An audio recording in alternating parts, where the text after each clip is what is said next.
So, it's been about 2 weeks since Avengers Infinity War came out, so I imagine by now a lot of people have seen the movie already, or most of them. And I promised a spoiler review already, and here it is. This is my official spoiler review for Avengers Infinity War. Now, right there, that's already a spoiler warning, so if you haven't seen the movie yet for some reason, why? Hurry up and go see it, please. But if you have seen the movie already yet and you just don't care, then stick around because we're going to be talking spoilers very shortly. Also, I want to make sure that if you haven't seen the movie yet, or you have but want to be respectful, please do yourself a favor and try to be as respectful as possible to other people. Don't be like that asshole on Forbes magazine who wrote an article with spoilers just for the sake of writing it and didn't bother to go see it. Just be respectful to everybody else. But seeing as how it's been 2 weeks, I guess now's a good time to talk about spoilers, because here we go right now. Also, bear in mind, I'm probably not going to be covering every single thing that happens in the movie, but everything that stands out to me. So right off the bat, it's letting us know that this movie is not pulling any punches, anyone can die, and anything can happen. Because the first thing you see is Thanos' ship attacking the Asgardian refugee ship that was seen at the end of Thor Ragnarok. So basically, it's a sequel to the end credit scene from there, or the mid-credit scene. And the first thing you see is a whole bunch of dead bodies, and Thor has been captured, and Loki offers Thanos the Tesseract, or the Space Stone, as it turns out to be. And the first thing that happens is, well, the Hulk fighting Thanos to a standstill. And it gets kind of funny when Thanos actually just chops him right in the throat right there, and then Hulk is actually like taking it back, and the Hulk gets his ass kicked. Heimdall, who's already been knocked out of commission, pretty much uses what little dark magic he has left, and sends Hulk far away from the ship. And Thanos kills him immediately, so he's basically the first of many people in this body count for the movie. In fact, it's already mentioned that half the Asgardians on that ship died already, and the other half got away. And shortly thereafter, Thanos kills Loki. And at this point, Thanos now has two of the Infinity Stones. He has the Space Stone and he has the Power Stone. So now he has power and can just teleport. Funny thing is, we don't see the Hulk again for the rest of the movie. Because when he lands at the Sanctum Sanctorum for Doctor Strange, he actually turns back into Bruce Banner and he stays as Bruce Banner throughout the rest of the film. The next couple of scenes involve Tony Stark, Banner, Doctor Strange, and Wong basically interacting with the aliens who start making their invasion, and Spider-Man shows up and they have some fighting. They go on and on and on. And eventually introduced to the Guardians of the Galaxy. Again, who pick up Thor. Throughout this movie, there are a lot of constant tonal changes and shifts from one perspective to another, so you're obviously going to be flipping back and forth between different sides. Interesting thing regarding the Guardians is that they talk about the Soul Stone, and the camera immediately pans to Gamora for a couple of seconds, and my first thought was, yep, she knows where it is. Later on, when the Guardians get to nowhere that was seen in the first Guardians of the Galaxy movie, it's apparently deserted, and, well, she has her first encounter with Thanos, who is her father, per se. And it's already revealed by this point he's already taken the Reality Stone, or the Ether, the one we haven't seen since Thor the Dark World. So he's now got 3 stones, and it's been mentioned multiple times that if Thanos gets his hands on all 6 Infinity Stones, he can end the universe like that. There's also a lot of interesting backstory regarding Thanos and Gamora, which is extremely welcome because I was not really expecting there to be like some emotional resonance or backstory between Thanos and Gamora. Granted, I was going to this movie expecting Thanos to be a very fleshed out villain, but I didn't think he'd be that fleshed out, well, to an extent. The thing about Thanos is he thinks he loves Gamora, or he thinks of her as a daughter, but from our perspective, that's really not the case. And so, yeah, it's a bit interesting. Thanos' whole mindset in this movie is basically there's too many people around and not enough resources. The best way to solve this problem, from his perspective, is to just wipe out half of all life on the universe, and that'll free up some resources for everyone else so there won't be much starvation and suffering and hunger. You can kind of see where he's coming from. I mean, that's a good point. I mean, there's a lot. There's too little for too many. But at the same time, he's advocating genocide and at random. So you kind of do feel where he's coming from, but you kind of don't because he's still the bad guy by far and wide. But he's a bad guy with a point, which is the weird thing. As it turns out, Gamora knows where the Soul Stone is. It's on this planet, and the only way he can get the Soul Stone is through one of the biggest revelations in this movie. Absolutely no one, and I mean no one, could predict it, that of all the people guarding the Soul Stone on this planet, it would be Red Skull. When I was in the theater, that literally took everyone back, because we haven't heard from Red Skull since Captain America: The First Avenger, which was 7 years ago in our movie time. That was in 2011, and everyone kind of just forgot about him, and the Russos, they didn't.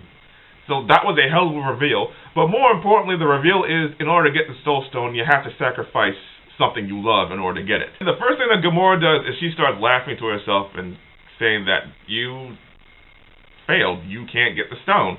The universe has judged you, so you don't love anything. I pretty much knew she was dead right then and there, because Thanos starts crying, and then he kind of realizes that, oh, I do have to get rid of you. It was pretty much foretold, and he chucks her right off the cliff, and it's pretty gut-wrenching.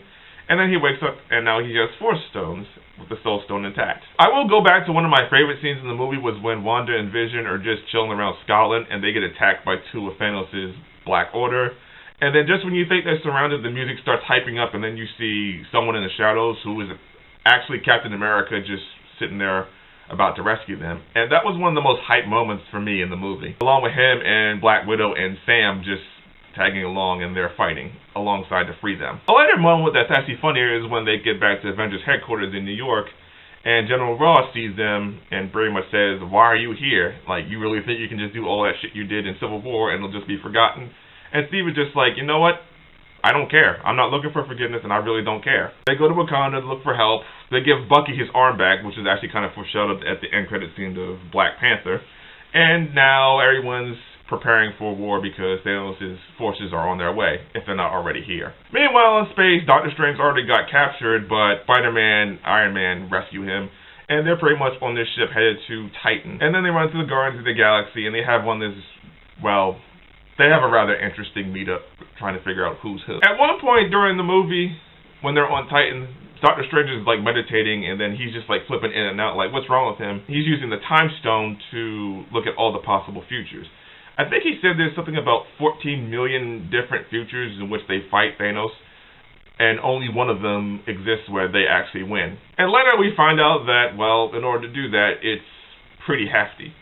So later on in the movie, he gives up the Time Stone to Thanos because Thanos eventually gets to Titan, has a little fight, and stabs Tony, which actually shocked the hell out of me because, I mean, we all knew Tony or Captain America and Iron Man were pretty big names to die in this movie, and I thought that was it for him. I really thought Tony was dead. And then Doctor Strange just offers him the stone and says, if you let Tony go, I will give you the stone. And he does. Something that irritated me was that I was checking my email one day before I went to see the movie, and there was like an article, I think it was Cheat Sheet or whatever, but they wrote kind of a spoiler in the name of the title of the article, and it said something about this was Doctor Strange's plan all along. And I'm telling myself, I really didn't want to know anything going into this movie. You didn't have to write that. I mean, it's kind of a vague title, but I want to know absolutely nothing about this. So, and it was just sitting there on the main page. Like, I don't want to know that, so why would you post that? Stop doing that shit. So then you have the Battle of Wakanda, fight. They're trying to get Vision to separate himself from the stone. But Vision wants it destroyed, and Wanda's like, I don't know if I can do that. And the battle is just flat out awesome. I mean, lots of fighting, chanting, like Steve in Black Panther running at full force, outrunning the entire army, and it's just a fucking terrific fight, and it's everything we look forward to. And it's made even better when Thor shows up with Rocket and Groot, and then he just whips everyone ass, and he's like, bring me Thanos!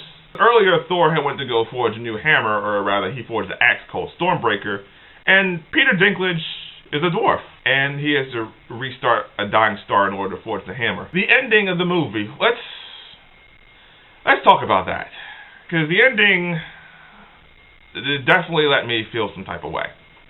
So eventually Thanos gets to Earth, and everyone is trying to stop him. And Vision has one request. He just wants one to just shoot some energy at the stone in his head so it'll kill him so Thanos can't get it. Because at this point, he's got 5 stones. And eventually, he dies. Eventually, she destroys him, and it's painful, but it had to have been done.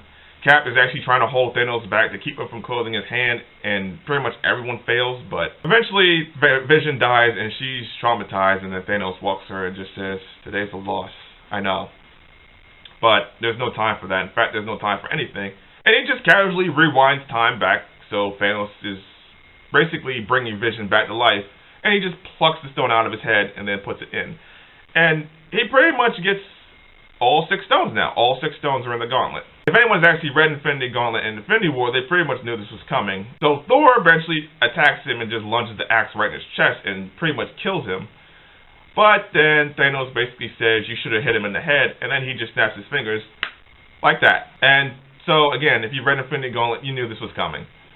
And then as soon as everything comes back, the movie goes silent. Pretty much the worst thing happens to everybody is people start disappearing at random. First you see Bucky, he just starts walking, he just starts like turning into ash and just like disappearing. And then several other characters. Black Panther just said, this is no place to die, and he just fades away. And I'm like, whoa, whoa, whoa.